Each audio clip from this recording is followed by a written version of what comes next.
Yuk, di mana kita tidak kamu, Mas Budi, bareng dong. tahu ya. Bareng. Nah, apa Mas? Bentar. Yalah, lebih aman ya.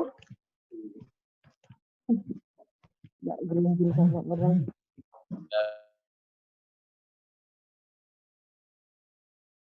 Oke.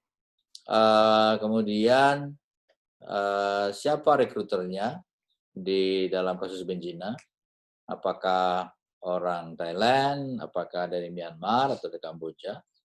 Kita tidak tahu. Siapa beneficiariesnya? Perusahaan di Indonesia mungkin, perusahaan di Thailand pasti. Bagaimana dengan importir di Amerika Serikat dan Uni Eropa?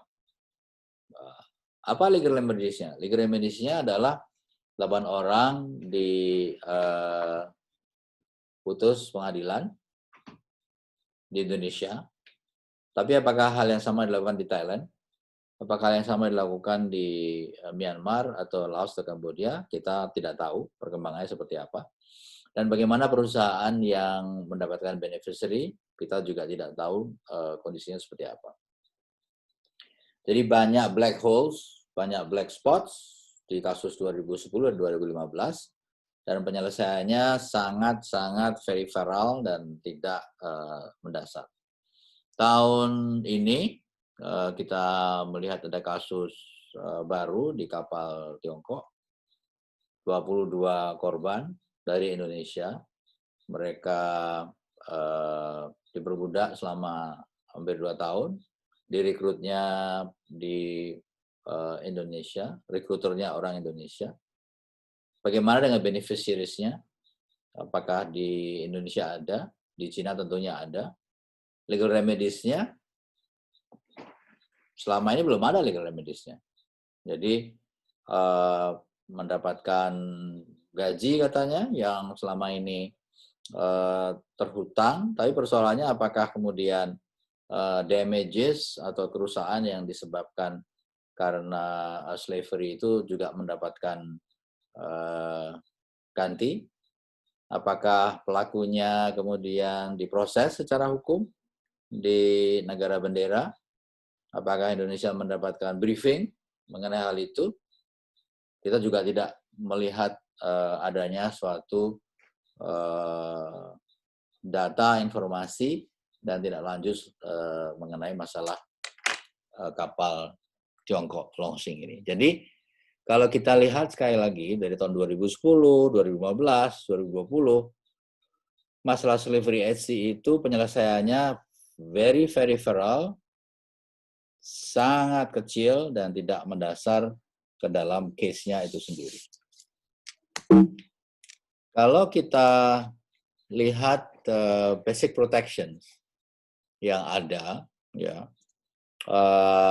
biasanya kalau kita ada persoalan seperti ini, diskusi di dalam negeri itu selalu rekrutmennya nih salah, ya, rekrutmennya nggak benar, aturannya nggak ada gitu kan. Ya oke, itu satu hal domestik yang harus diselesaikan. Kemudian bagaimana dengan konvensi ILO 188 yang tampaknya masih terus berdebat di dalam negeri, dan saya mendengar ada satu argumentasi bahwa kita tidak perlu ratifikasi konvensi 188 ini karena negara-negara yang juga banyak melakukan kegiatan di perikanan tidak ratifikasi juga gitu. Eropa nggak ratifikasi, ngapain Indonesia ratifikasi? Cina tidak ratifikasi, mengapa Indonesia ratifikasi? Logika ini bertentangan dengan mengapa Indonesia meratifikasi NPT, Nuclear Non-Proliferation Treaty. Kita ratifikasi, kita nggak punya nuklir, ratifikasi. Dan negara nuklir, Israel, Pakistan, India tidak mau ratifikasi. Lah yang punya nuklir aja nggak ratifikasi, kenapa Indonesia ratifikasi? CTBT, Comprehensive Test Ban Nuclear Treaty. Kita ratifikasi, kita tidak punya senjata nuklir. Tapi P5, negara yang punya nuklir, mereka tidak ratifikasi. Lah, ngapain kita ratifikasi kalau yang punya nuklir tidak ratifikasi? Jawabannya sederhana, jawabannya adalah kepentingan nasional kita itu di mana. Kalau kepentingan nasional kita itu mengharuskan diratifikasi, pertimbangannya ya kepentingan nasional, bukan apakah orang lain, negara lain ratifikasi atau tidak. Itu menurut saya satu argumentasi yang tidak legally sound. Jadi kita harus meratifikasi Konvensi ILO C88, 188 ini karena memang kita punya kepentingan nasional untuk meratifikasi konvensi ini. Ada lagi argumentasi klasik, Indonesia tidak siap. Ya, pada waktu 17 Agustus tahun 45, emang Indonesia siap merdeka. Indonesia nggak siap merdeka, tapi kan kita maksa merdeka juga kan. Dan sampai sekarang kan we still one country gitu. Kalau dikatakan nggak siap, ya tergantung kita. Bukankah dalam suatu konteks perlindungan hukum terhadap suatu pekerjaan yang cross border, prinsip berlaku adalah prinsip interdomestik, international domestic. Jadi kesiapan dalam negeri itu bisa diciptakan karena dari luar ada suatu standar instrumen dunia yang bisa diterapkan di Indonesia. Jadi argumentasi Indonesia nggak siap tuh ya kurang make sense kalau menurut saya, karena memang justru dengan kita mempunyai konvensi internasional, kita segera menyiapkan instrumen-instrumen apa yang diperlukan. Cape Town Agreement on Safety of Fishing Vessels, kita juga belum ratifikasi. Kita alhamdulillah sudah ratifikasi mengenai standar pelatihan dan sertifikasi tahun 78, ratifikasinya baru tahun lalu, sehingga ini perlu suatu tindakan nasional yang lebih detail lagi ya pada tingkat nasional kita. Dan yang terakhir, kita sudah ratifikasi agreement on port state measures, dan saran saya Indonesia harus mengambil leadership dalam implementasi agreement on port state measures ini. Jadi 4 hal ini kalau menurut teman-teman di Kemenko Maritim, Pak Basilio misalnya menyampaikan pada saya, ini adalah 4 pilar dari upaya FAO untuk melawan illegal fishing. Oke. Nah, kita sekarang kita asumsikan pada tingkat nasional kita sudah mempunyai regulasi yang bagus. Kita sudah ratifikasi konvensi ILO, misalnya kita ratifikasi konvensi Cape Town, kita sudah implementasikan secara detail konvensi Standard Training and Certifications and Watchkeeping tahun 78, dan kita take leadership untuk PSMA. Kalau kita sudah melaksanakan 4 pilar ini, the next questions adalah, what is the next level of protection, proteksi lanjutan yang bisa diberikan pada ABK kita apabila kasusnya itu menyangkut organized crime. Apa sih definisi organized crime itu kan? Karena tadi protection yang sebelumnya tadi ada protection yang tidak menyangkut mengenai organized crime. Kalau kita lihat definisi konvensi UNTOC, organized crime itu adalah suatu tindak pidana yang dibentuk oleh paling tidak 3 orang dalam satu periode waktu yang tertentu, dan mereka dilakukan bersama-sama dalam satu jenis tindak pidana yang diancam hukuman 4 tahun, dan untuk mendapatkan keuntungan keuangan atau keuntungan material lain langsung ataupun tidak langsung. Ini adalah key elements dari organized crime. Dan tentunya teman-teman di Fakultas Hukum di seluruh Indonesia juga sudah memahami ya organized crime ini elemennya apa saja. Nah, apabila 4 elemen tersebut ditambah 1 elemen lagi transnationality, misalnya 3 orang itu terdiri dari paling tidak 2 warga negara dalam periode yang tertentu, oke. Lalu mereka melakukan slavery, oke, atau mungkin melakukan slavery plus drug smuggling plus illegal weapons smuggling misalnya. Itu sudah lebih dari 4 tahun. Kemudian mendapatkan keuntungan keuangan, tapi transnasional sifatnya. Nah, elemen-elemen ini 4 plus transnationality itu tidak ada di dalam protection di tingkat domestik ataupun di tingkat konvensi-konvensi yang khusus menjadi pilar illegal fishing. Ini adalah the next level of protection. Dan ini menurut saya adalah yang terjadi dalam kasus Ouyang, dalam kasus Penjina, dan juga dalam kasus Longshin. Jadi 3 kasus yang saya sampaikan tadi, itu tidak hanya slavery dan illegal fishing, itu sudah masuk ke ranah baru, yang mana level ini bahkan belum ada perlindungan secara jelas di tingkat internasional. Element of crimes di fisheries itu apa aja sih? Jadi banyak sekali elemennya, ya. Misalnya tadi sudah sampaikan nationality-nya, flags-nya, perairannya di mana dan port di mana dia vessel. Jadi ada elemen-elemen transnationality yang terdapat dalam crimes in fisheries. Belum lagi kalau kita bicara fisheries dalam konteks supply chain fisheries.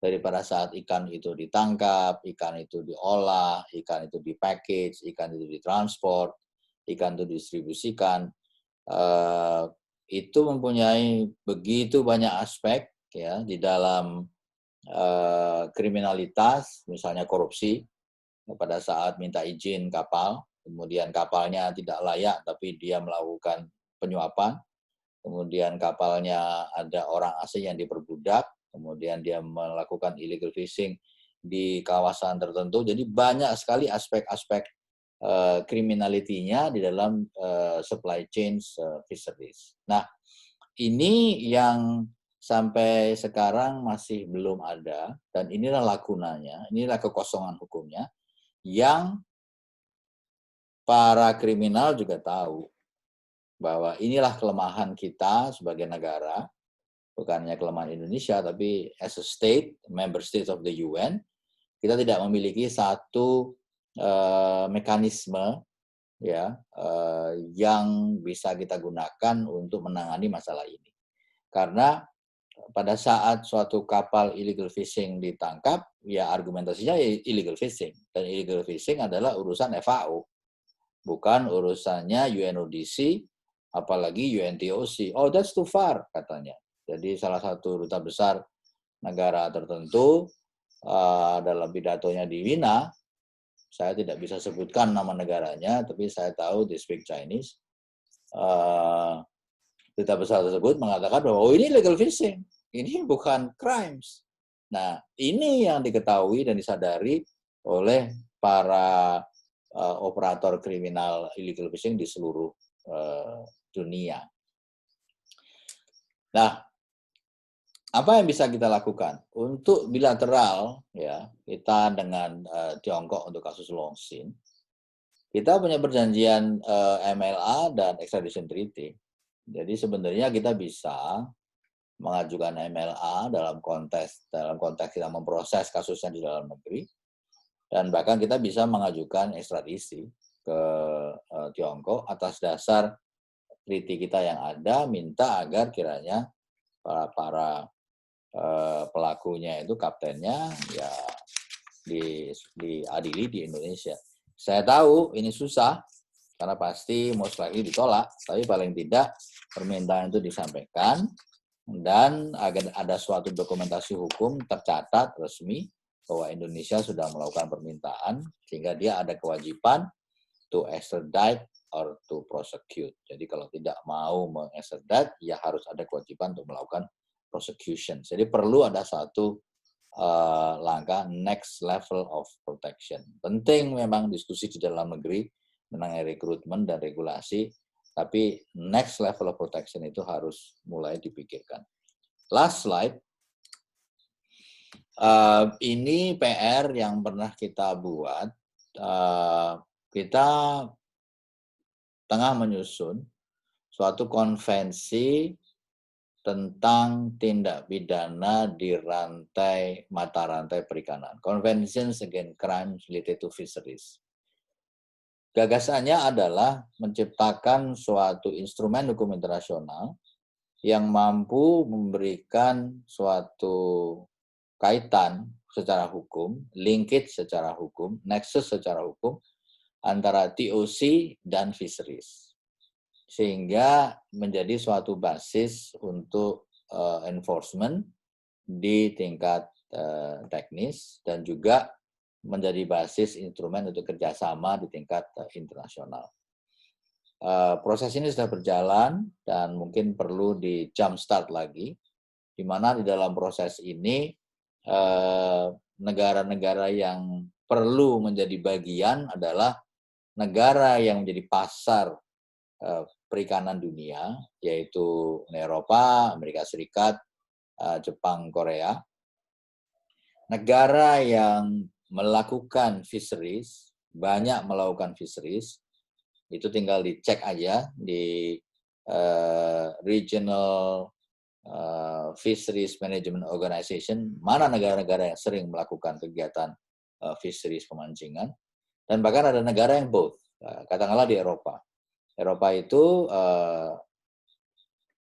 konsumen terbesar dunia dan juga negara pelaku fishery. Spanyol misalnya. Spanyol itu telah membeli license negara-negara Pasifik, sehingga sekarang Spanyol itu menjadi suatu kompetitor Indonesia dalam tuna Pasifik, karena dia juga mempunyai fleet di Pasifik. Jadi negara yang menjadi fishers, melakukan fishing industry, dan negara menjadi market itu harus menjadi satu dalam Conventions Against Crimes Related to Fisheries. Last, terakhir, WTO. Dari berbagai international organization, organisasi internasional yang ada, mata rantai untuk menghentikan illegal fishing itu terjadi suatu kelemahan ya di WTO. Di FAO sudah ada mekanismenya, di UNODC sedang dicoba mekanismenya, belum terlalu sukses. Di WTO bahkan tidak mau mencoba sama sekali. Jadi di WTO itu ada aturan yang memperbolehkan negara memberikan subsidi terhadap perikanan. Yang terjadi adalah negara-negara tertentu itu atas dasar WTO, aturan WTO, itu melakukan subsidi besar-besaran terhadap fleet mereka dalam bentuk misalnya tax holiday atau harga yang disubsidi, harga kapal yang disubsidi, harga mesin yang disubsidi. Jadi banyak subsidi diberikan, ya, sehingga negara itu bisa melakukan what so called the long distance fishing activities. Nah, ini yang menjadi faktor utama dalam illegal fishing. Dan tanpa ada suatu reformasi di WTO, maka akan sangat sulit sekali bagi kita semua, masyarakat internasional dan khususnya Indonesia, untuk melawan illegal fishing. Karena kita berhadapan dengan kekuatan fleet yang mendapatkan subsidi dari negara. Jadi kalau ada istilah state sponsor terrorism, WTO itu menciptakan state sponsored illegal fishing. Dan ini yang menjadi satu tantangan besar bagi kita semua. Penting, sekali lagi saya sampaikan, melakukan upaya domestik untuk memperkuat sistem rekrutmen kita. Penting sekali untuk meratifikasi konvensi yang relevan. Tapi itu hanya untuk proteksi warga negara kita dalam kaitannya bekerja dan dalam illegal fishing. Tapi tidak dalam konteks crimes related to fisheries di tingkat TOC. Itu next level dan itu harus segera kita lakukan. Demikian, Mbak Mita, Mas Pulung. Terima kasih atas perhatiannya. Kita dengarkan dari Mas Joko, Profesor Joko, nanti itu kita diskusi dengan teman-teman sekalian. Assalamualaikum warahmatullahi wabarakatuh. Waalaikumsalam warahmatullahi wabarakatuh. Baik, terima kasih Bapak Arief Hafat Sugurusino atas paparan yang sangat menarik. Dari paparan beliau, ya kira-kira yang dapat saya simpulkan adalah bahwa Indonesia itu perlu meratifikasi konvensi-konvensi yang relevan dalam hal perikanan dan kejahatan perikanan, ya, kejahatan internasional juga. Untuk apa? Lebih untuk memberikan proteksi pada warga negara kita yang terlibat. Begitu. Kemudian ini saya mau mengingatkan kepada seluruh peserta, mohon untuk dapat menonaktifkan mic para peserta, ya, agar tidak ada feedback dan mengganggu paparan dari para pembicara. Biar smooth acaranya, biar kita bisa mendengarkan paparan dengan sangat baik gitu. Baiklah, menginjak acara selanjutnya adalah ini Bu Dekan Fakultas Hukum Undip sudah dapat bergabung dengan kita. Kepada Bu Profesor Dr. Retno Saraswati SHM kami persilahkan untuk dapat memberikan sambutan.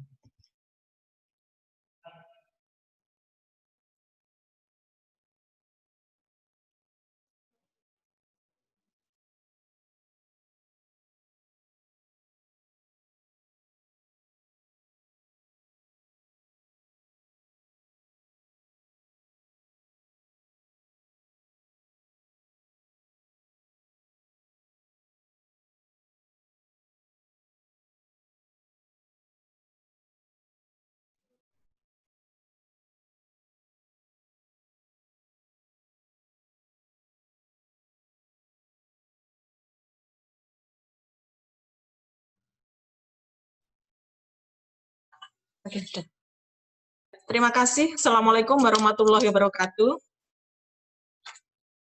Selamat sore, salam sejahtera untuk kita semua. Mohon maaf, tadi sedang gladi bersih wisuda secara online. Kebetulan Fakultas Hukum mendapat giliran yang pertama. Karena ini sesuatu yang baru, sehingga kita persiapkan betul. Dan kebetulan di Gedung Sudarto, internetnya juga agak naik turun. Baik Bapak Ibu semuanya, hari ini sangat luar biasa sekali karena menghadirkan pembicara yang sangat luar biasa. Ini Bapak Arief Hafat Sugurusino, Dubes luar biasa dan pura sepenuh RI untuk Republik Federal Jerman. Selamat sore Pak Hafaz. Kemudian juga pembicara yang lain, Bapak Profesor F.X. Joko Priyono, SHM HUM.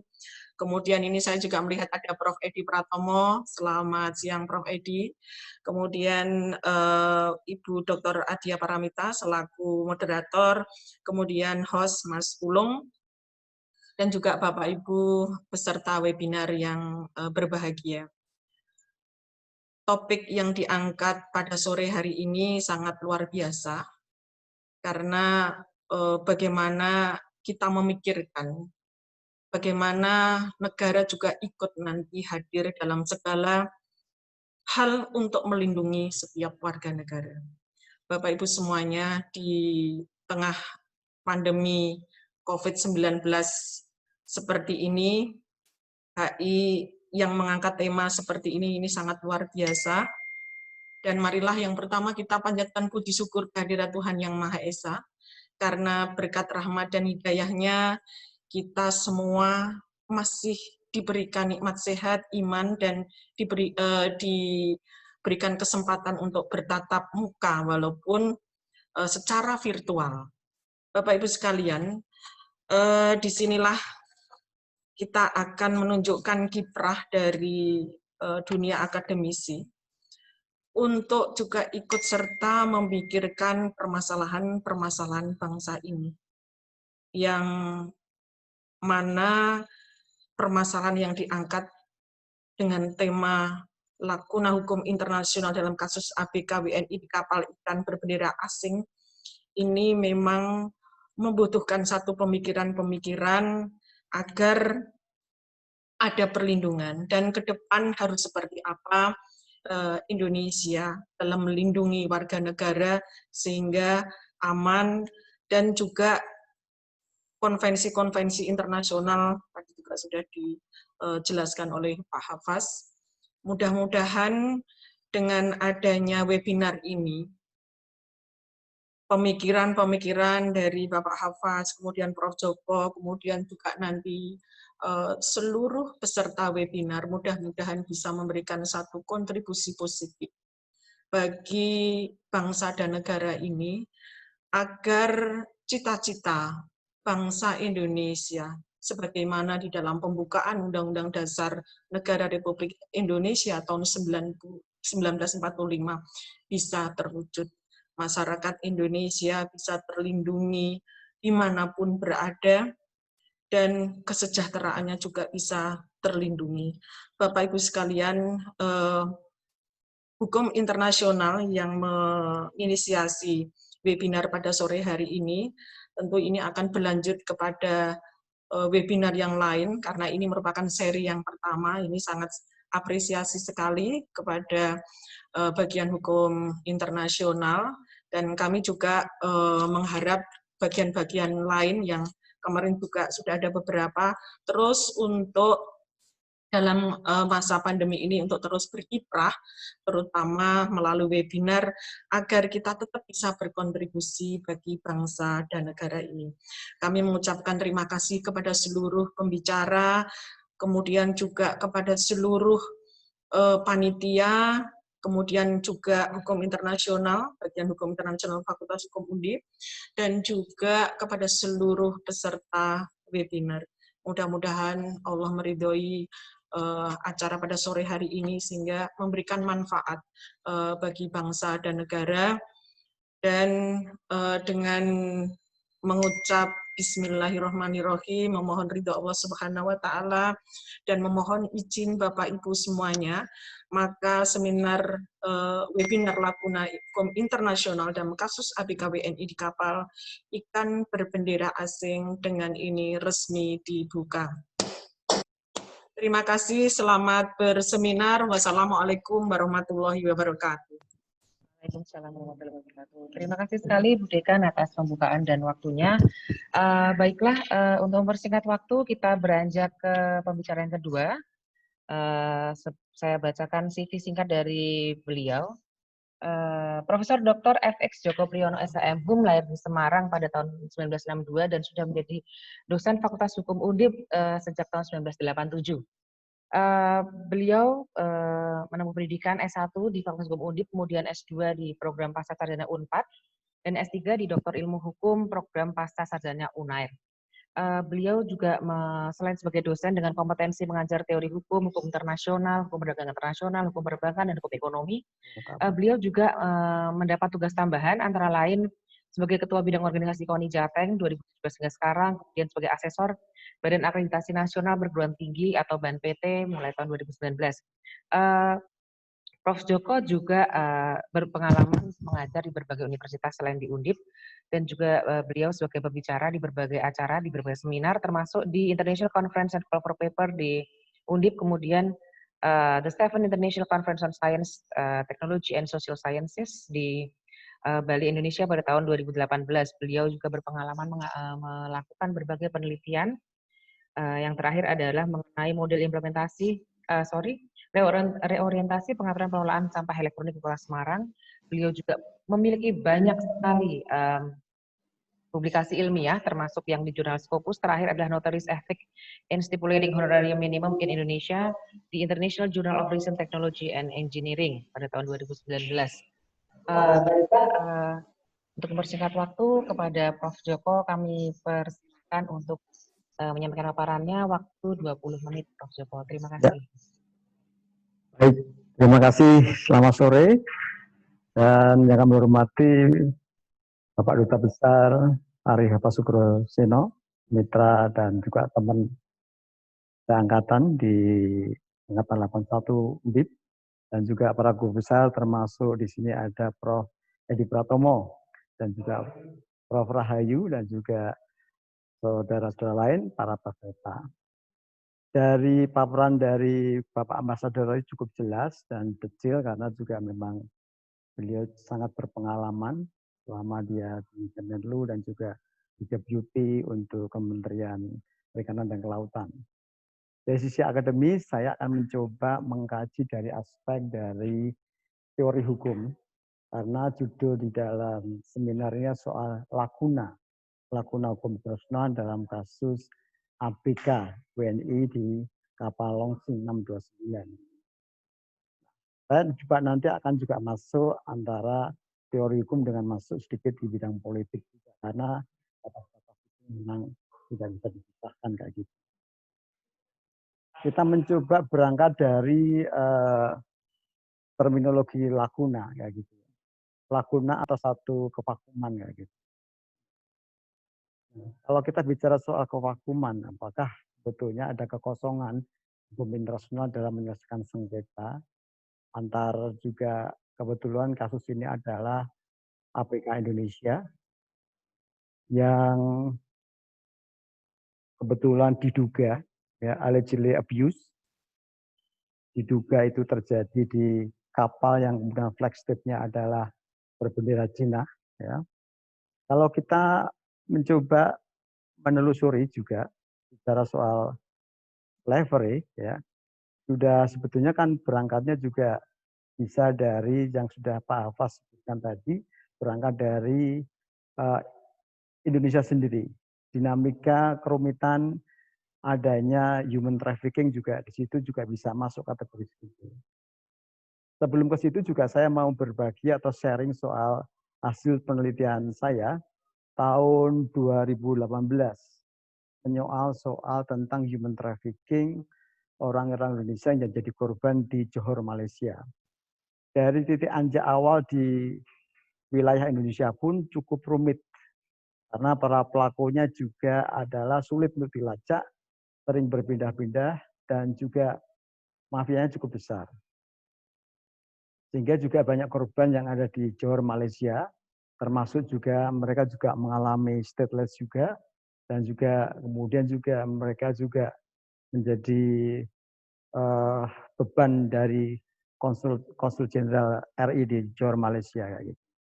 Memang ini rumit dan kompleks. Nah, tidak jauh berbeda juga soal orang-orang Indonesia yang dijadikan sebagai ABK di buah kapal asing, itu juga dipertanyakan juga apakah kemudian dugaan itu memang menguat adanya human trafficking atau tidak.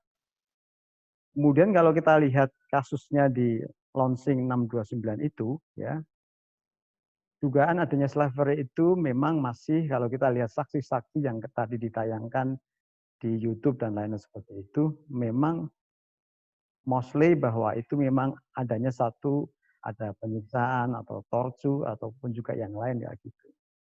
Tapi sekali lagi yang ingin saya tekankan adalah slavery apapun yang terjadi di sebuah kapal asing, memang itu adalah satu kewenangan mutlak dari yurisdiksi eksklusif dari negara bendera. Dari info yang kami terima juga bahwa 4 ABK kita meninggal dan juga 3 dilarung di laut. Standar-standar LO apakah itu juga dipenuhi atau tidak, memang masih membutuhkan alat bukti yang cukup. Cina sebagai negara yang katakanlah yang punya kewenangan untuk itu, yurisdiksi untuk itu, kalau mencoba kita mendesak untuk Cina untuk memeriksa para pelaku itu juga masih memerlukan tahap panjang juga kayak gitu. Kebetulan kalau kita lihat juga kasusnya, kalau saya tidak salah, bahwa terjadinya slavery itu yang masih dugaan karena belum juga diverifikasi apakah itu ada fakta hukum yang betul seperti itu terjadi di laut lepas di high seas kayak gitu. Kalau kita mencoba merefer pada UNCLOS, maka sebetulnya kalau kita bicara soal UNCLOS, di dalam UNCLOS itu jelas kalau di high seas bahwa jurisdiksi eksklusif itu ada pada flagship-nya seperti itu. Ya. Nah dari kasus ini, ya, saya mencoba dari sisi teori hukum, ya, ada satu pertanyaan mendasar. Pertanyaan mendasar, apakah sebetulnya itu lakuna atau itu juga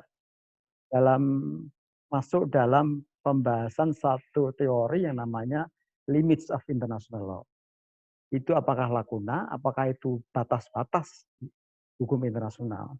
beberapa jurnal yang saya jadikan referensi juga itu mencoba dari aspek teori hukum misalkan. Itu kalau kita bicara soal character of international law, maka sebetulnya kalau saya mencoba melakukan analisis dan juga saya juga meminjam dari teorinya Hannah Arendt gitu ya. Itu ada satu problematik mendasar bahwa di situ bahwa hukum internasional itu berhenti pada saat memasuki kedaulatan dari negara bendera. Jadi kasus ABK itu memang akhirnya sesuai dengan UNCLOS itu otoritas dan kewenangan ada kedaulatan ada pada pemerintah Cina kayak gitu. Nah saat itu juga kalau saya mencoba untuk mengcompare walaupun juga tidak apple to apple kasusnya itu perdebatan soal lakuna atau batas-batas hukum internasional itu juga kalau kita lihat pada kasus misalkan kasus refugee misalkan. Di dalam hukum refugee itu kan ada namanya prinsip non refoulement gitu ya. Jadi artinya bahwa negara itu tidak boleh mengembalikan asylum seeker ya mencari suaka itu kepada negara asalnya gitu.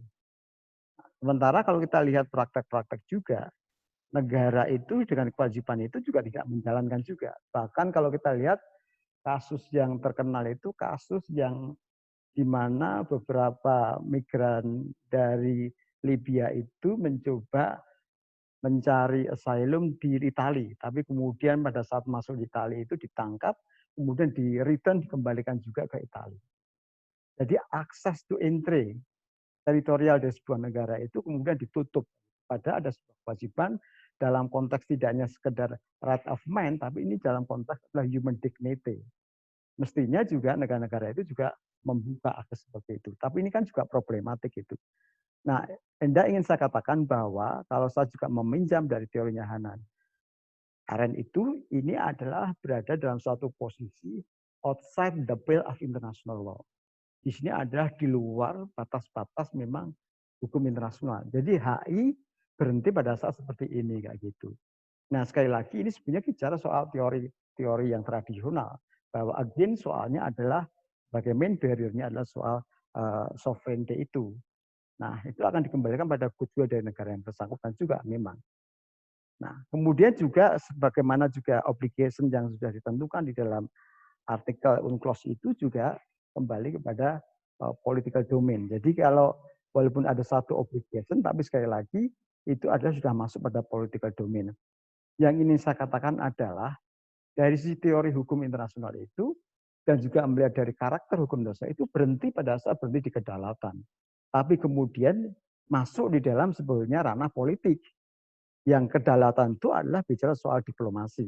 Oleh karena itu sebetulnya kalau kita boleh mencoba menanggapi dari apa yang dilaksanakan oleh Menlu, Ibu Retno, tentang kasus ini ya paling tidak ya secara normatif ya dia meminta kepada Cina untuk melakukan investigasi gitu seperti itu. Nah, oleh karena itu ingin saya katakan bahwa ada satu pergeseran dari legal aspect shifted to the political domain gitu.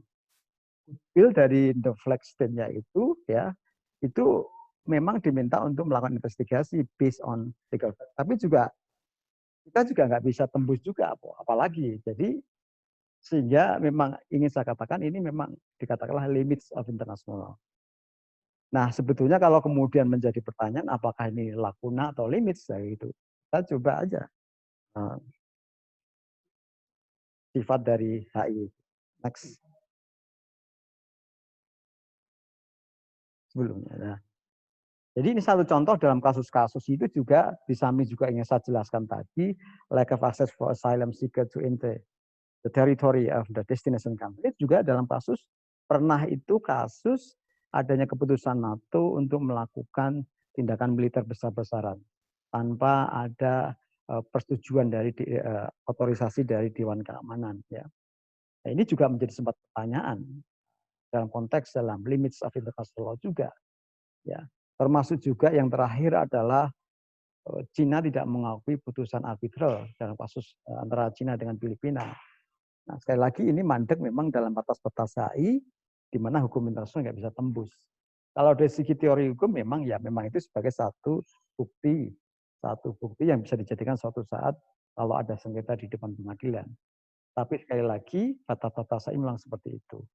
Nah, sebagai last PPT, saya konklusikan sebetulnya kalau saya boleh secara teori akademik, di teori hukumnya, sebetulnya tidak ada lakuna di dalam hukum internasional dalam kasus perbudakan ya Indonesia di kapal Cina sebetulnya. Jadi kalau lakuna itu kan sebetulnya kalau kita idealnya memang kita bisa beralasan ada pasal 38 Statuta Mahkamah Internasional kayak gitu. Tapi kan digunakan oleh hakim untuk dijadikan dasar untuk memutus satu sengketa kayak gitu. Ya.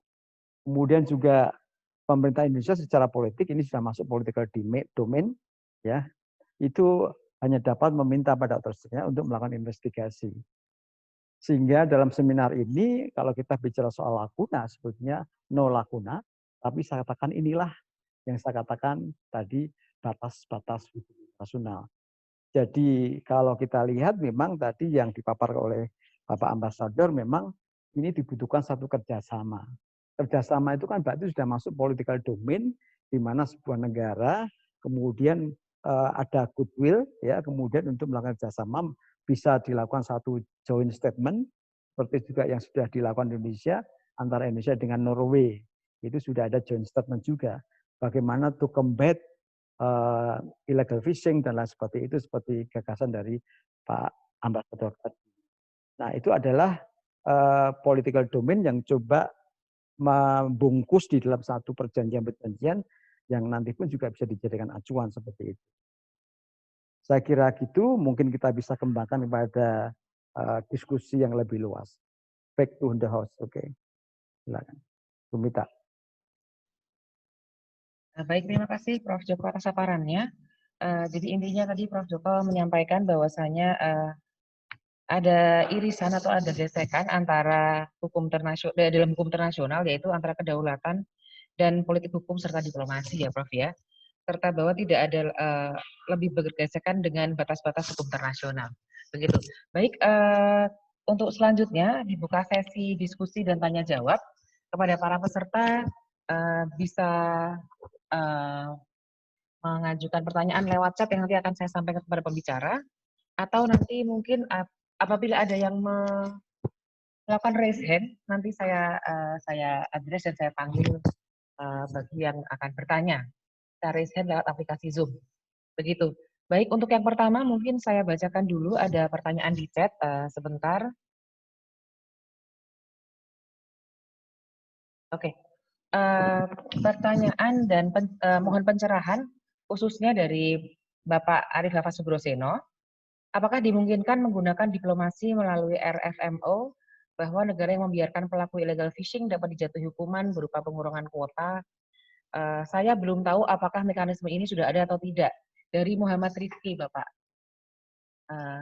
Kami persilakan kepada Pak Arif Hafaz Sugroseno. Terima kasih, Mbak Mita. Sebelum saya diskusi mengenai RFMO, mungkin sedikit ingin menanggapi dari Prof. Joko tadi. Jadi kalau kita lihat pasal 94 UNCLOS, itu memang di situ disebutkan di pasal 94 ayat 1 UNCLOS, mungkin kalau ada teman-teman yang bisa melihat, itu adalah kewajiban dari sisi administratif, dari sisi teknis, dan sisi sosial. Tapi pasal 94 ayat 5 dari UNCLOS itu menyebutkan secara spesifik bahwa pelaksanaan negara, pelaksanaan kedaulatan negara, flag states di dalam suatu kapal, itu harus tunduk pada internationally accepted regulations. Jadi bukan batas international law kalau menurut saya.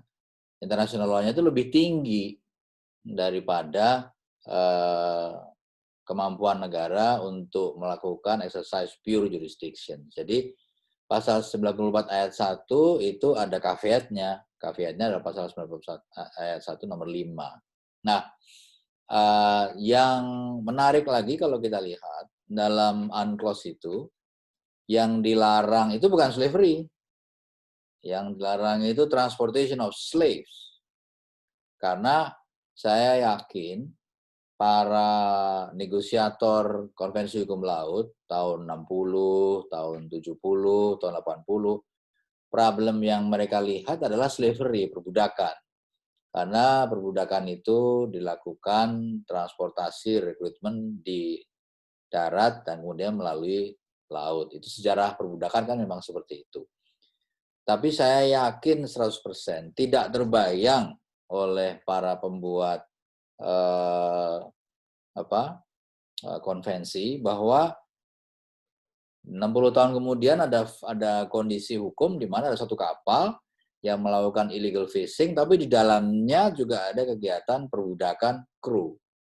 Jadi ini suatu perkembangan kriminalitas yang berbeda dari kasus-kasus yang selama ini sudah pernah kita lihat dalam sejarah slaves. Jadi yang dilarang adalah transportation of slaves, bukan slavery.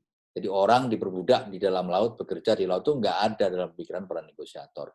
Nah, oleh karena itu pasal 94 ayat 5 itu menjadi kunci kita untuk mendobrak, quote-unquote mendobrak, kedaulatan negara kalau negara itu tidak melakukan tugas dia, kewajiban dia melindungi awak kapal sesuai dengan standar internasional. Nah, standar internasionalnya itu bisa banyak, bisa ICCPR, bisa konvensi ILO, bisa juga UN Transnational Organized Crime. Jadi artinya mekanisme globalnya itu ada, tapi tidak bisa di-link antara berbagai konvensi tersebut. That's what we mean by lacuna, gap.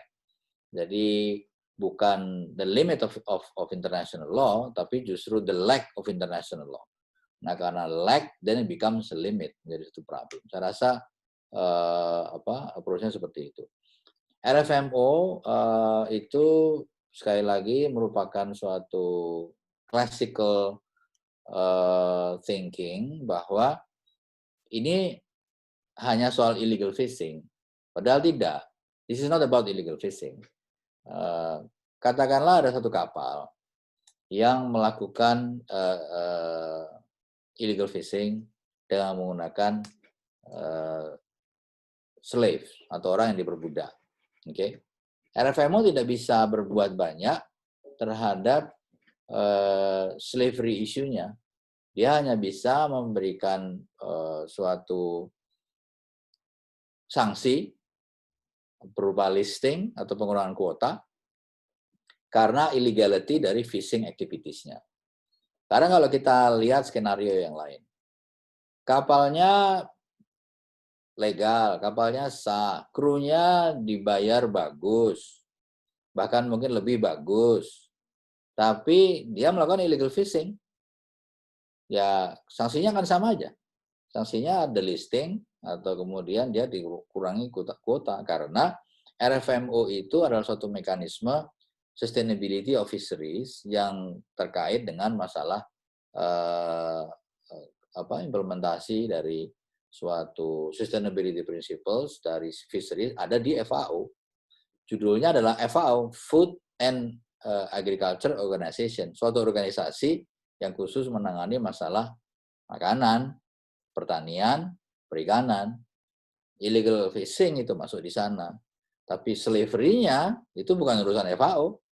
Oleh karena itu FAO mengatakan slavery is not my problem. FAO mengatakan my issue adalah sustainability of fishing activities. Begitu. Kalau kita pergi ke Vienna, kita tanya ke UNODC, yeah, we know the problem, but fishery is not my problem. My problem is drugs, my problems are weapons, but not fisheries. Gitu. Jadi UNODC yang ngurusi crime mengatakan, ini bukan urusan saya, ini urusan FAO. FAO mengatakan, oh enggak, ini urusan saya yang ini aja, yang itu bukan. Gitu.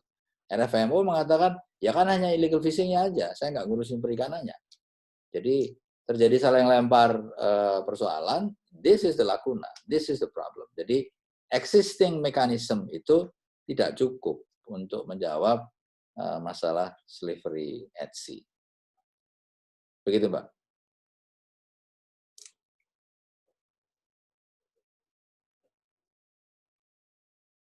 Next question, Mbak Mita. Sebentar Bapak, baru saya scroll. Mohon maaf. Next question dari Ibu Farida dari Politeknik Negeri Dok Sumawe. Bagaimana kesiapan pemerintah kita dalam membantu warga negara sebagai ABK yang bekerja di kapal asing seperti kejadian baru-baru ini? Monggo mungkin selain Pak Hafaz, kalau Prof. Joko juga kerso untuk menanggapi, silahkan. Monggo Pak Hafaz.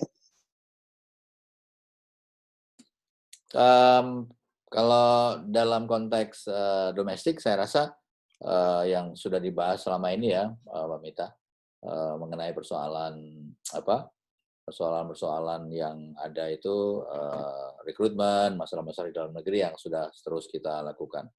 Kalau yang asal di luar negeri, beberapa kasus misalnya ya kita melakukan beberapa langkah, misalnya menghubungi negaranya, menghubungi recruitment agency, kemudian intervensi ke lokasi di mana ABK itu berada.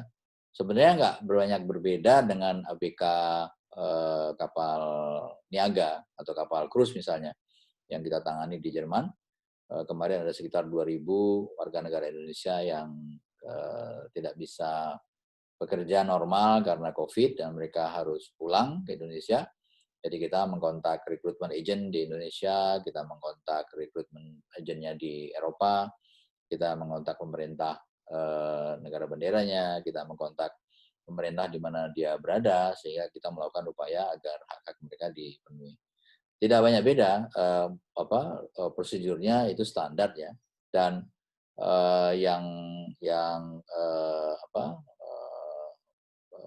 berbeda saya rasa komplikasi dari persoalannya, di mana masalah ini tadi Profesor Joko menyampaikan research beliau memang menunjukkan komplikasi yang tinggi terhadap TKI-TKI kita misalnya ya, yang ada di negara lain. Jadi ini komplikasinya mungkin lebih tinggi levelnya, tapi mekanismenya saya rasa sama.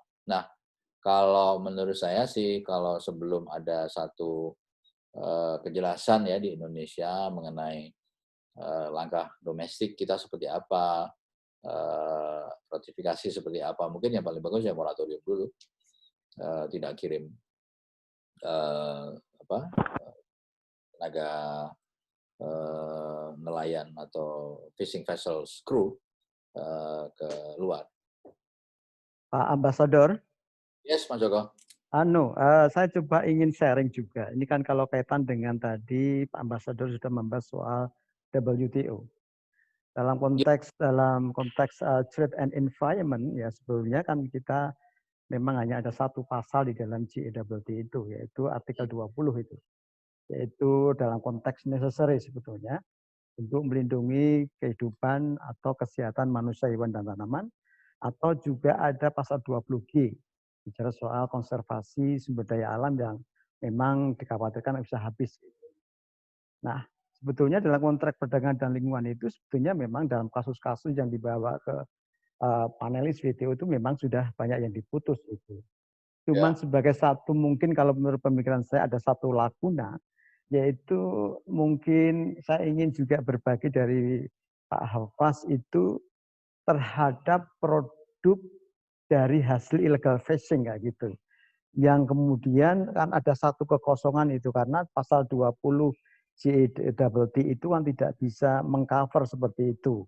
Termasuk juga agreement-agreement di bawahnya itu. Mungkin bisa di-share untuk juga kepentingan negara kita yang sebagian besar dari laut itu, bagaimana kalau illegal fishing itu kemudian jadikan satu produk ikan dan juga hasil produk ikan itu yang dijual, tapi itu ditangkapnya dengan cara yang secara ilegal. Ya. Mas Joko, dalam konteks sustainable fisheries dan illegal fishing yang ke market, kita dalam perundingan dengan Uni Eropa itu ada chapter Mas mengenai trade and sustainable development. Nah, dalam chapter itulah kita masukkan aspek mengenai sustainability dari fisheries untuk bisa masuk ke pasar Eropa. Nah, kita juga meminta one step ahead, di mana kita mengatakan pada Uni Eropa bahwa pada saat kita mempraktekkan legal fisheries, tidak IUUF, maka dengan demikian akses market ke Eropa itu sudah sewajarnya mendapatkan penurunan tarif dan sudah wajarnya mendapatkan preferential treatment. Jadi ini Prof. Joko, ini hampir sama dengan kayu, Prof. Jadi untuk kayu kita ada yang namanya timber certification, sertifikasi kayu. Nah, kita punya sistem sertifikasi kayu yang diakui oleh Uni Eropa. Sehingga dalam perjanjian kita dengan Uni Eropa, kayu Indonesia itu dinilai certified, dinilai legal, dan nilai sustainable. Sehingga kalau masuk Eropa langsung masuk jalur hijau, tidak lagi ditanya-tanya lagi. Dan Eropa memiliki kewajiban hukum untuk melakukan preferential treatment dan melakukan kampanye khusus untuk produk kayu Indonesia yang certified, yang sustainable.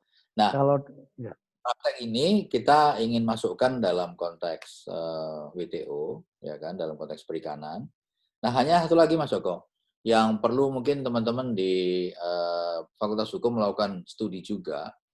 Jadi dalam diskusi di WTO mengenai subsidi perikanan, itu ada beberapa negara bahkan yang berupaya mengubah konsep ZTE di dalam aturan WTO. Ini cukup menakutkan. Jadi ada upaya mengubah UNCLOS tapi di forum WTO. Jadi studi ini masih pada tingkat diskusi di pemerintah. Tapi saya rasa di Fakultas Hukum itu perlu ya diskusi yang mendalam mengenai masalah aspek sisi subsidi perikanan dan WTO dan upaya-upaya belakang pintu ini untuk mengubah UNCLOS di forum WTO. Kalau dengan demikian sebetulnya itu bukan lakuna ya Pak Ambasador. Itu sebenarnya bisa dikategorikan masuk ruang lingkup dari TBT, Technical Barrier to Trade, yang juga sering dilakukan oleh Uni Eropa. Betul. Oke, terima kasih Pak Ambasador. Oke, baik Pak Hafaz dan Prof. Joko. Mungkin karena ini ada Prof.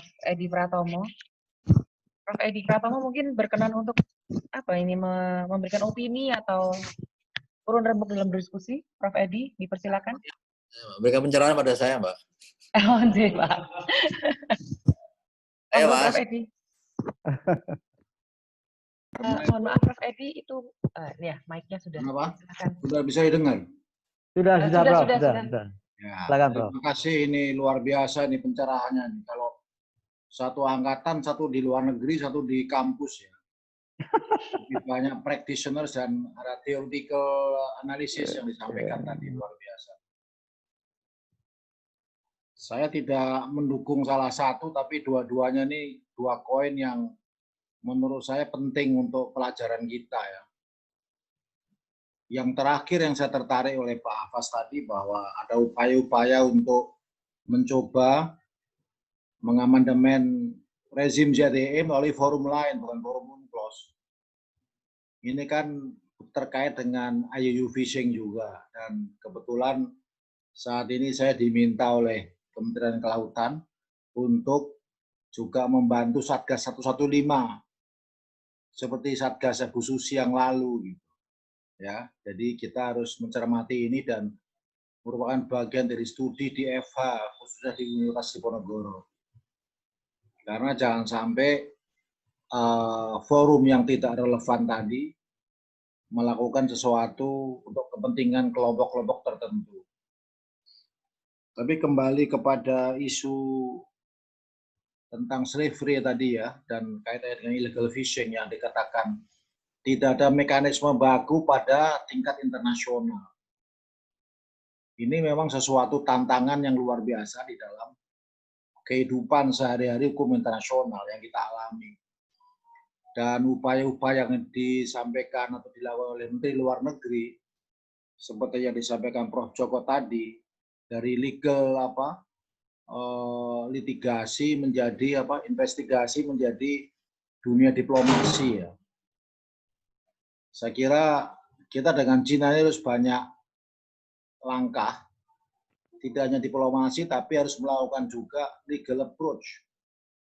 Kalau menurut saya waktunya sekarang untuk pemerintah Indonesia melakukan semacam legal demarche ya. Demarche itu menggunakan legal approach dalam rangka membela warga negara Indonesia ya yang mengalami kesulitan atau pelanggaran HAM dengan menggunakan international accepted standards yang banyak yang sudah kita ratifikasi yang kita gunakan, bukan yang belum diratifikasi seperti Duba Sapa sampaikan tadi. Jadi agar supaya juga perjanjian MLE kita dengan Cina itu juga bermanfaat. Ada isu-isu yang memang menyangkut hukum yang nggak bisa dibicarakan melalui political decisions atau statement atau diplomacy. Diplomasi kan means to settle the case, tapi kalau legal case harus selalu diselesaikan dengan secara legal. Yang ini yang mungkin belum bisa, yang sampai sekarang belum ada langkah-langkah konkret dari pemerintah Indonesia. Ini bagian daripada legal questions yang harus dilakukan oleh pemerintah Indonesia dalam rangka membela kepentingan warga negara Indonesia di luar negeri. Mungkin saya itu aja Mbak Mita, catatan-catatan saya yang menanggapi discussion yang sekarang sedang berlangsung. Terima kasih ya. Baik, terima kasih sekali Prof. Edi Pratomo atas urun rembuknya. Baik, saya lanjutkan ke pertanyaan selanjutnya. Ini ada dari Ibu Sriwartini di Fakultas Hukum UII. Sebentar saya bacakan. Mohon izin bertanya kepada Bapak Hafaz. Menarik sekali tadi terminologi yang disampaikan bahwa WTO telah memberi kesempatan kepada negara untuk menjadi state sponsored illegal fishing. Hal ini menarik karena WTO sebagai organisasi perdagangan internasional seharusnya menjadi organisasi yang dapat digunakan untuk melakukan mekanisme pemberantasan illegal fishing, tidak sebaliknya memberikan peluang. Nah, kira-kira mekanisme apa yang dapat dilakukan oleh negara anggota WTO untuk mengubahnya? Terima kasih. Kepada Pak Hafaz, dipersilakan. Ya, makasih Mbak Mita. Kalau kita baca dalam salah satu tujuan dari SDG 14, Life Underwater, itu secara spesifik disebutkan di sana, menghentikan subsidi perikanan yang menciptakan illegal fishing. Dan dalam SDG 14 disebutkan bahwa illegal fishing itu harus selesai 2020, kemudian subsidi perikanan juga harus selesai 2020, yang menurut saya ternyata sudah pasti tidak akan terwujud, dan hal ini akan terus berlanjut di masa depan. Jadi yang bisa dilakukan, saya rasa Indonesia sebagai negara kepulauan terbesar di dunia, sebagai negara yang mempunyai kawasan perikanan yang terbesar di dunia, I would say, arguably dengan negara lain, seharusnya Indonesia bisa menjadi leader di dalam upaya untuk menghapuskan subsidi perikanan di WTO. Yang bisa kita sampaikan secara argumentasi adalah bahwa untuk nelayan kecil, ya nelayan subsistence, traditional fishery, itu bolehlah dapat subsidi. Ya kita kan bisa melihat size-nya ya, ukurannya gitu kan. Mungkin dengan ukuran kapal mungkin 10 meter atau ukuran mesin begitu. Karena kenyataannya kalau kita lihat di Natuna, yang melakukan kegiatan fisheries di sana itu ya nelayan kita yang nelayan kita yang traditional fishermen, yang hanya paling jauh itu 10 mil laut dari pantai. Kalau angin barat datang sudah tidak bisa lagi melakukan kegiatan fisheries. Dan kapal-kapal dari negara tetangga kita, kapal Vietnam misalnya, yang tentunya itu mendapatkan subsidi.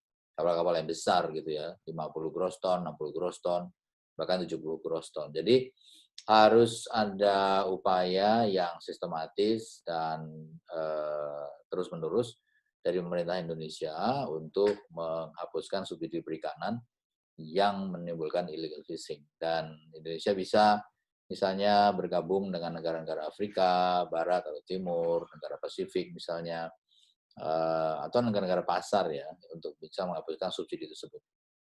Ini tantangan tersendiri bagi kita, dan faktanya kan di masa lalu Indonesia selalu menjadi leader ya dalam masalah maritim. Tahun 58 kita lead dalam konteks Indonesia sebagai negara kepulauan, dan kalau kita pikir-pikir lagi gitu ya, kita lihat jumlah kapasitas laut kita, GDP kita baru merdeka, ekonomi kita. Tahun 58 kita mengklaim sebagai negara kepulauan itu ya agak keterlaluan gitu ya. Terus kere gitu, ngeklaim gitu kan. Tapi berani, dan sampai sekarang jadi di prinsip hukum internasional gitu. Jadi kalau ada yang mengatakan, kita nggak siap nih untuk ratifikasi Konvensi 188, lah dulu kita nggak siap, jadi negara besar kita ngeklaim negara kepulauan, dan it's there gitu. Jadi kalau kita nunggu siap ya nggak akan siap. Jadi Indonesia sebagai negara besar, negara G20 apalagi sekarang kan, itu harus mempunyai mentalitas yang berbeda dan harus berani maju menjadi pemimpin untuk mengubah hal-hal yang sifatnya berdampak global. Jadi kalau kita aktif dalam menghapuskan subsidi bidang perikanan di WTO, kita itu bisa memenuhi SDG 14 secara nyata sebagai leader, dan kita juga secara nyata dalam negeri mampu melindungi nelayan kita dari nelayan asing yang masuk ke wilayah kita karena subsidi yang menimbulkan illegal fishing. Begitu, Mbak. Ya, tapi kalau saya boleh menambah nih, Pak Afas ya. Jadi Monggo. kalau kita tadi merefer pada kesepakatan tadi yang sudah kita utarakan tadi, bahwa mengacu pada juga kasus kayu tadi, kayu dan produk kayu itu. Sebenarnya kan kalau memang negara-negara anggota WTO itu memang ingin juga melindungi dan atau mengkombat termasuk praktek-praktek illegal fishing sebetulnya, itu kan memang satu negara itu bisa secara sepihak itu mengeluarkan satu kebijakan itu katakanlah produk ikan dan produk ikan yang diekspor ke negara mereka misalkan itu harus misalkan memenuhi ini dan salah satunya adalah bukan dari hasil illegal fishing. Termasuk kalau kasus kayu juga bukan dari hasil pembalakan liar kayak gitu. Nah, itu kan yang memang bisa dijadikan satu alasan hukum bagi negara-negara anggota WTO bila mana memang mereka memang tujuannya memang dalam konteks melindungi bumi yang sangat ideal kayak gitu. Jadi sebetulnya kerangka aturan yang di WTO sebenarnya ada di titik itu. Nah, kalau itu bisa digunakan dan konsekuensinya memang juga mereka selama tidak diskriminatif terhadap produk dalam negeri ya bisa aja dan itu bersifat mandatori ya gitu. Ini sekedar menambah pemikiran saja. Gitu Pak. Udah, kita kalau nggak salah udah ada SK deh dari KKP udah agak lama itu mengenai produk-produk sustainable fishing. Sudah ada. Dan dengan Uni Eropa juga sudah ada. Jadi dari sisi supply kita sudah ada sertifikasinya, dari sisi Uni Eropa juga sudah ada sertifikasinya. Nah, yang jadi persoalan itu kan subsidi di WTO itu menimbulkan kegiatan-kegiatan illegal fishing di distance water. Jadi negara tertentu karena sistem tersebut yang memberikan subsidi sehingga kapalnya bisa melakukan illegal fishing ke tempat-tempat yang jauh dan tidak untuk diekspor tapi dipakai sendiri. Misalnya di kawasan Atlantik Selatan itu ada jenis ikan ya yang dipercaya itu bisa memberikan kemampuan daya obat tertentu gitu ya di Tiongkok, yang mana ikan tersebut kalau kering itu dikeringkan harganya 1 kilo mencapai $12.000. Jadi dia tidak untuk diekspor, jadi dipakai sendiri untuk market sendiri gitu. Dan dia melakukan illegal fishing di sana dengan menggunakan argumentasi WTO, dan dia melakukan fishing namanya Patagonia toothfish nama ikannya, kemudian diambil dan diekspor ke negara dia sendiri. Jadi memang kompleksitinya ada di berbagai lini gitu. Mbak Mita. Baik Pak Evas, terima kasih Pertanyaan selanjutnya ini ada dari salah satu mahasiswa kami ini aktivis ikut berbagai lomba internasional. Ada Daniel Kandau dari Fakultas Hukum Undip. Izin bertanya bagaimana political will komunitas internasional dalam pengakuan status modern slavery atau perbudakan sebagai salah satu dari Uskogen's norm. Apakah pemerintah Indonesia dapat menerapkan universal jurisdiction kepada kapal yang berbendera China atas dasar dugaan perbudakan? Terima kasih. Monggo pada para pembicara, Pak Hafaz atau Prof. Joko, silakan. Ya, itu kan adalah masih CPR ya. Jadi memang sudah diatur di sana, very clear. Dan ini adalah salah satu aspek yang kita sering gunakan dalam diskusi kita dengan UNODC. Dan juga saya lupa menyampaikan bahwa sebenarnya Interpol itu memiliki satu unit khusus namanya Unit Fisheries Crime.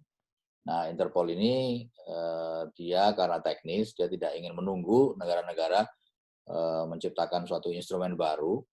Jadi mereka melakukan kerjasama teknis ya dengan kepolisian di berbagai negara untuk melawan crimes in fisheries activity. Salah satu pilarnya adalah masalah slavery, karena crimes in fisheries yang ada di dalam kegiatan Interpol, teman-teman bisa browse di website Interpol. Itu tidak hanya slavery, tapi juga ada gun running, gun smuggling, kemudian ada drug smuggling, bahkan ada beberapa kegiatan yang terkait dengan pencurian atau smuggling binatang-binatang langka. Jadi di dalam kapal illegal fishing itu ada drugs, ada senjata, ada orang being enslaved, ada ada satwa atau fauna lain yang diselundupkan. Jadi memang slavery adalah one of, karena persoalan selanjutnya adalah aplikasi universal jurisdiction tersebut kan. Nah, ini jadi banyak debat terus terang, dan hal ini diangkat dalam diskusi yang cukup panas waktu itu di UNODC di Vienna mengenai faktor ini. Sekali lagi, memang ini menjadi problem yang sangat sulit dalam pelaksanaan universal jurisdiction, karena ada beberapa negara yang mengatakan bahwa enggak, ini di kapal ini tidak ada slavery, kapal ini adalah illegal fishing. Jadi again, it's a very difficult, complex international legal issue, di mana para pelaku illegal fishing yang di situ ada slavery-nya itu menggunakan berbagai alasan, tapi terutama alasan fundamentalnya adalah kita ini adalah kapal ikan yang tidak perlu bicara sama sekali mengenai slavery atau yang lain-lainnya, karena ini kapal ikan. Jadi kita rezim FAO. Nah, itulah yang kita jadikan debat waktu itu mengenai the lack of international law atau lakuna international law dalam menangani masalah ini. Selama tidak ada satu mekanisme, ya saya yakin ini akan muncul terus di masa depan. Mbak Mita. Terima kasih Bapak. Berikutnya ada dari Distrik Navigasi Kupang. Saya bacakan. Pendapat tidak ada lakuna dalam kasus fishing vessel, yang ada adalah political dan economic serta coordination issue. Jaring komunikasi antara awak kapal bukan hanya ABK dan third state.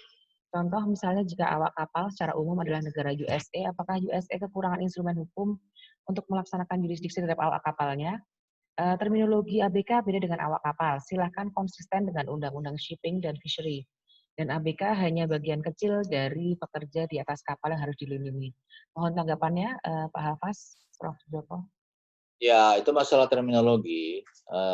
Jadi kalau kita ratifikasi konvensi ILO, itu ada fishers. Jadi fisher adalah definisinya lengkap gitu. Kalau kita, unfortunately, banyak definisi yang berbeda. Ada definisi nelayan menurut Undang-Undang Perikanan versi KKP, ada definisi ABK kapal menurut Undang-Undang Perlindungan Pekerja Migran, ada definisi yang lain. Jadi terlalu banyak definisi. Jadi pertanyaannya sangat bagus sekali, di mana memang terminologi kita tuh begitu bervariasi, sehingga akhirnya tidak tahu mana yang disebutkan dengan ABK kapal kita gitu. Nah, ini jadi satu PR bersama. Ini saya sampaikan tadi, ini sisi ke dalamnya, sisi PR-nya gitu. Dan contoh mengenai Amerika Serikat perikanan fishing kayaknya nggak pas ya, karena Amerika itu perikanannya adalah perikanan sifatnya rekreasional dan very small fishing, dan tidak ada satu fleet besar seperti beberapa negara Eropa atau Inggris mungkin, atau dari Tiongkok atau Jepang gitu. Setahu saya kalau di Amerika itu yang namanya perikanan biasanya ya mereka lobster atau tuna fishing, yaitu long line ya. Tapi kalau industri yang besar-besarnya kayaknya Amerika udah nggak ada. Amerika menghadapi masalah illegal fishing di Gulf of Mexico, di mana US Coast Guard itu menghadapi persoalan karena begitu banyaknya kapal-kapal pencuri ikan di sana. Kalau itu kasus Amerika. Itu Mbak Mita. Oke, baik Bapak. Terima kasih atas tanggapannya. Selanjutnya ada pertanyaan dari Anindito dari Politeknik Imigrasi. Izin bertanya, apabila pihak Cina tidak mau melakukan investigasi atas kasus ini, apakah kasus ini dapat bergeser menjadi TPPO, terutama terkait protokol UNTOC yang sudah diratifikasi oleh Indonesia? Terima kasih. Mohon tanggapannya, Bapak. Ya itu masalahnya, Mbak. That is the problem. That is problem, betul. Problem, very good question. That is the problem. Dan ini kembali tadi Prof. Edi Pratomo, Mas Edi. Jadi key-nya adalah ya itu persoalannya. Kita tidak satu international legal measures yang kita bisa lakukan. That is the problem. Political domain ya Pak Hafaz. Both political and legal. Ya, oke. Spot on. Ya. Saya coba ingin juga ada satu pertanyaan ini Mbak Mita dari mahasiswa kita ya. Jadi bagaimana political will komunitas internasional dalam pengakuan status modern slavery, ya, istilahnya itu dia modern slavery atau perbudakan sebagai salah satu dari Hagen. Nah, sebetulnya kalau setahu saya kalau kita bicara soal law of treaties dalam hukum perjanjian itu, Hagen itu kan digunakan sebagai salah satu prinsip apakah sebuah perjanjian itu bisa dibatalkan atau tidak. Jadi sebuah prinsip hukum yang sebetulnya karena satu keadaan fundamental change of circumstances bisa dijadikan sebagai satu instrumen untuk dijadikan alasan apakah perjanjian itu bisa diberlakukan atau tidak, atau bahkan mungkin batal demi hukum atau tidak. Nah, kalau kita lihat di dalam kasus slavery ini jelas ya, kasusnya slavery itu perbudakan itu adalah prohibited at all oleh juga semua negara bahwa perbudakan itu adalah inhuman kayak gitu. Jadi oleh karena itu sebetulnya dikategorikan satu Hagen, tapi juga relevansinya dengan kasus perjanjian nasional juga tidak bisa digunakan sebagai alasan untuk meninjau satu perjanjian dalam konteks konvensi Wina 69 saya kira begitu. Dan juga apakah pemerintah Indonesia dapat menerapkan universal jurisdiction kepada kapal yang berbeda China atas dasar dugaan perbudakan, ini juga sekali lagi kembali lagi kepada problem dasar adalah flag state tadi. Ya. Kalau tadi Pak Ambasador sudah jelas menyatakan pasal 94 yang dilarang adalah transportation of slavery. Ya. Perbudakannya di kapal sendiri itu berbeda kan gitu. Nah, ini kan juga mata rantainya kan juga harus panjang. Jadi sebetulnya ya apalagi kalau kita konsisten dengan UNCLOS itu ya tetap the flag state yang paling utama. Mungkin Pak Ambasador bisa menambahkan atau Prof. Edi monggo. Monggo Pak Hafaz atau Prof. Edi berkenan menambahkan. Itu sudah jelas, sudah ada. Mungkin bisa ke next question. Oh baik. Next question dari Ibu Jen di Universitas Bangka Belitung. Bagaimana tanggapan Prof. Joko dan Pak Dubes? Apakah kejahatan dilakukan di laut lepas? Katanya bisa ditindaklanjuti dengan hukum pidana internasional berdasarkan HAM, dan bagaimana tindakan dari negara-negara terkait di mana bukan hanya ada warga negara Indonesia saja yang ada di kapal tersebut. Terima kasih atas tanggapannya. Monggo Pak Atas Prof. Joko. Ya, again, itu masalahnya kan, Pak. Jadi persoalan yang kita bahas sekarang ini adalah seperti tadi saya jelaskan di slide saya tadi bahwa mereka melakukan phishing activities di ZTE, oke. Lalu mereka direkrut oleh pihak tertentu, oke. Bisa dari negara asal, bisa dari negara lain. Kemudian mereka berada di dalam kapal yang ada bendera asingnya, oke, bendera negara X misalnya.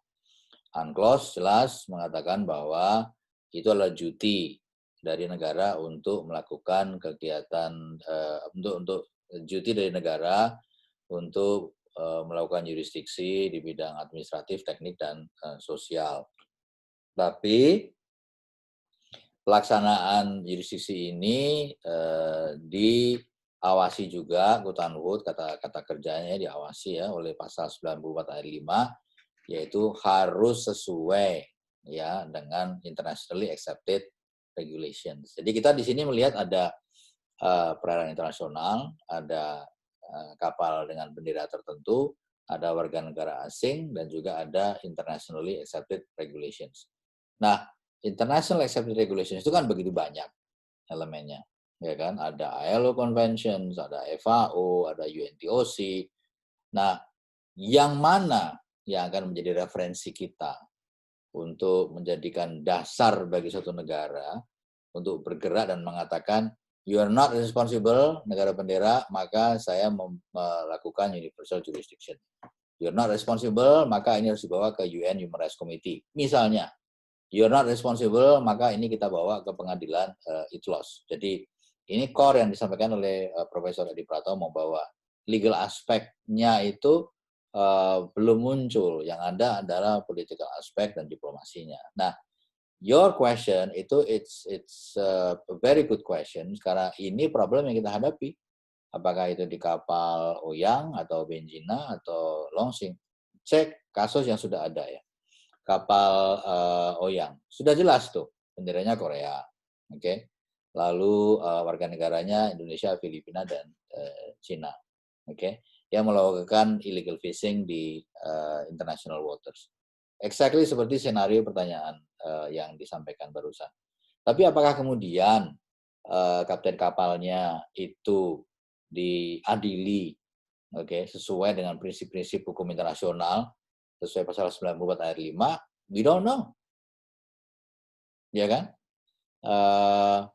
Apakah kapten kapal atau rekruter dari kasus Oyang atau Benjina diadili sesuai hukum internasional? We don't know.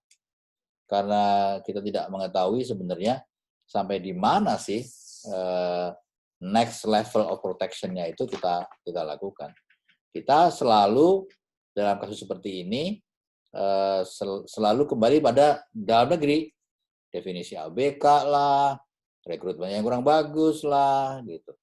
Nah, my question adalah kalau semuanya sudah bagus, apa kita bisa menjamin warga negara kita tidak dilakukan secara buruk? Nah, kalau dilakukan secara buruk di kapal, apa remediesnya yang bisa kita lakukan untuk memenuhi pasal 94 ayat 5 tadi itu bahwa ada international standard yang harus dipenuhi dan kalau tidak dipenuhi langkahnya adalah apa gitu, ABCDE-nya. Nah, itu so far tidak ada. Sehingga ini yang disadari oleh para operator yang tidak memperhatikan hukum internasional. Dia tahu persis di mana loopholes-nya, dia tahu persis di mana lakunanya. Karena governments, we talk, sometimes we just talk, not enough in actions. Nah, ini yang jadi problem dari hal-hal tersebut. Yang perlu ada satu further action dan Indonesia bisa melakukan leadership di situ. Pak Mita? Tapi kalau kita kembali menarik itu ya Pak Alfas, kalau tadi dikatakan memang misalkan internationally accepted standard ya, regulation ya. Regulasi yang sudah diterima secara internasional yang memang elemennya banyak. Tapi again bahwa itu kembali lagi kepada negara yang bersangkutan untuk melaksanakan katakanlah international accepted regulation yang relevan. Nah, itu kan dari situ pun juga ada juga bisa kami kategorikan juga memang batas-batas hukum internasional juga diuji lagi dan konteks langkah berikutnya kan. Apakah mereka punya goodwill untuk melaksanakan internationally accepted regulation atau tidak kayak gitu. Itu kan juga ada satu kesulitan yang saya katakan ada satu pergeseran dari legal aspect ke political domain. Gitu.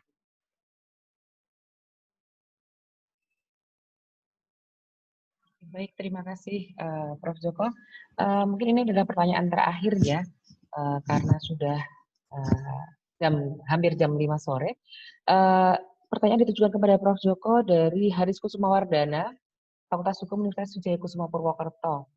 Bagaimana perlindungan hukum yang dilakukan oleh pemerintah RI melalui Konsulat Jenderal mengenai ABK WNI yang menjadi korban human trafficking, namun sekaligus menjadi tersangka karena turut serta melakukan kegiatan illegal fishing? Itu pertanyaan pertama, Prof. Yang kedua, apakah dari Pak Nur Hayadi, apakah nelayan sebagai pekerjaan sudah diakui oleh pemerintah sebagai profesi, misalnya tercantum di KTP? Begitu, Prof. Joko. Mohon jawabannya. Ya, saya mencoba juga menjawab dari hasil penelitian saya di Johor itu. Jadi masalah human trafficking itu kan juga kompleks juga kayak gitu. Ya. Jadi tidak bisa kemudian itu kan juga memang harus diselesaikan di tingkat asalnya hulunya kayak gitu. Problem pentingnya ada di situ. Jadi misalkan kalau toh aturannya itu juga sudah katakanlah sudah bisa mengcover, tapi juga law enforcement-nya juga masih juga dipertanyakan. Karena kita akui bahwa Indonesia yang begitu luas, kalau waktu saya juga turun ke lapangan itu, pintu-pintunya itu cukup besar Indonesia itu. Negara yang besar sekali itu, pintu-pintunya juga cukup besar. Gitu. Dan menerobos masuk ke Johor itu juga pintunya ini juga cukup besar. Bahkan ada yang nekat naik kapal di seberang tanpa kemudian sampai kepada bibir pantai, kemudian mereka berenang. Dan itu ada satu fakta yang langsung seperti itu. Nah, problematik ketika kemudian masuk di suatu negara, juga negara di mana migran itu masuk, kan juga akhirnya juga secara jalurnya itu kan biasanya meminta kepada konsuler, di mana konsuler itu ada yang ingin menotifikasi bahwa ada warga negara Indonesia yang kemudian menjadi korban dari human trafficking. Maka kalau nggak heran kalau di shelternya waktu itu di Johor itu banyak juga warga negara Indonesia yang menjadi korban human trafficking.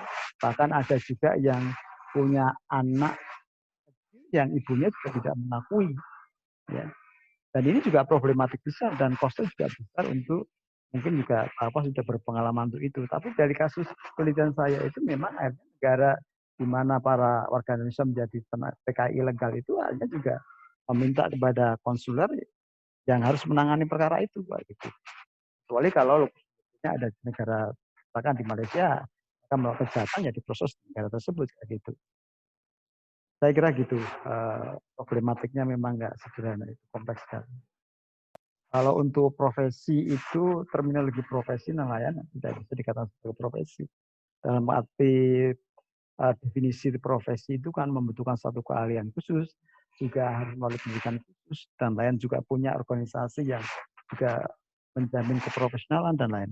Nelayan itu sebagai suatu pekerjaan seperti itu. Kalau dalam bahasa Indonesia, bahasa Belanda itu ada yang namanya am dan beroep. Saya kira gitu juga. Oke. Iya, baik. Terima kasih Prof. Joko untuk tanggapan atas pertanyaan dari peserta. Baik, karena kita sudah sangat mepet, saya mau meminta para pembicara untuk dapat memberikan closing statement kepada Pak Hafaz lebih dahulu. Mungkin 2 menit Bapak closing statement atau standpoint. Terima kasih Mbak Mita di atas undangannya untuk diskusi sore kali ini. Saya rasa ini merupakan suatu homework kita bersama karena faktanya menunjukkan bahwa slavery itu terus terjadi, ya tidak hanya terhadap warga negara kita tapi juga warga negara lain. Dan tidak hanya pada 3 kasus yang kita ketahui tadi, kasus Oyang, kasus Pinjina, dan kasus Cina.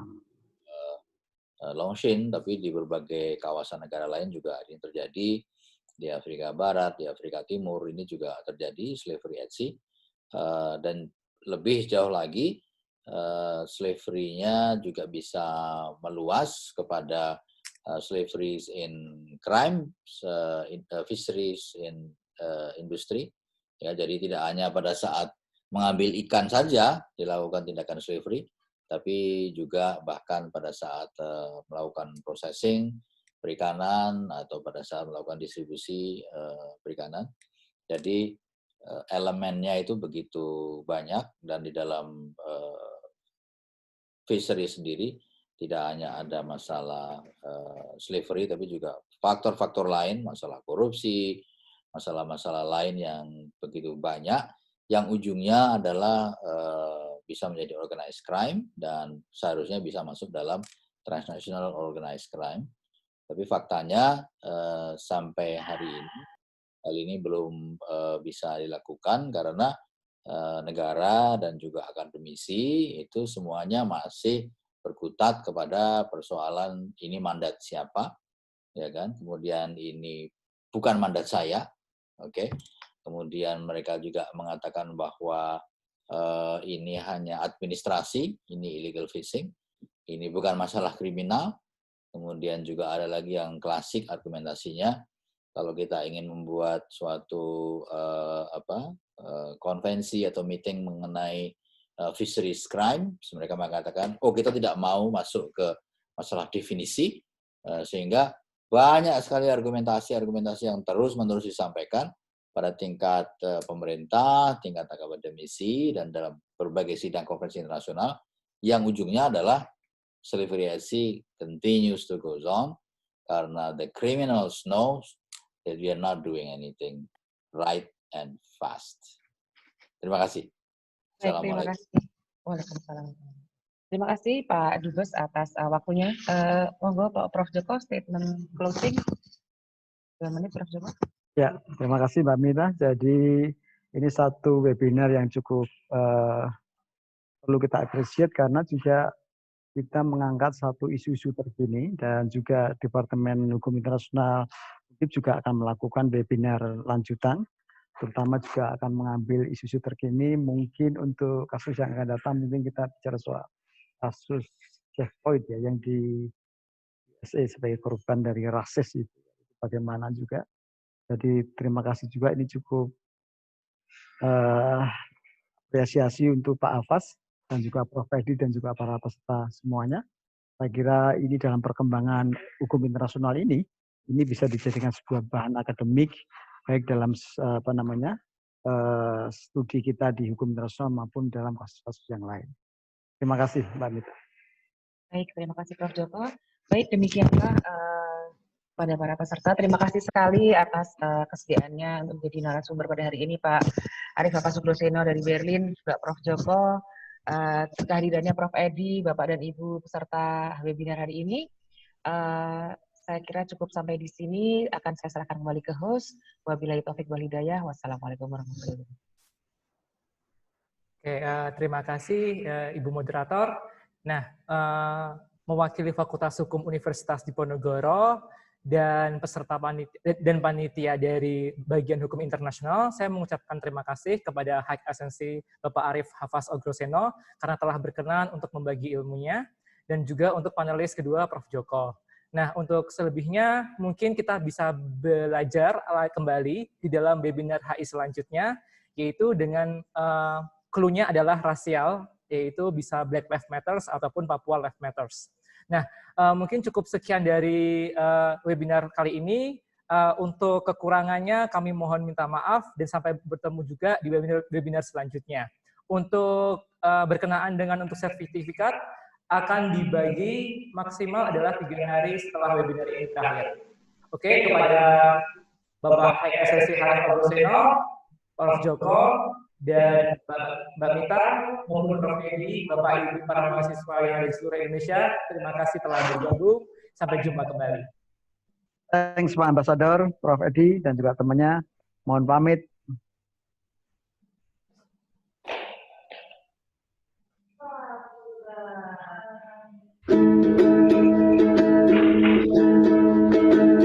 Apa sudah bersedia untuk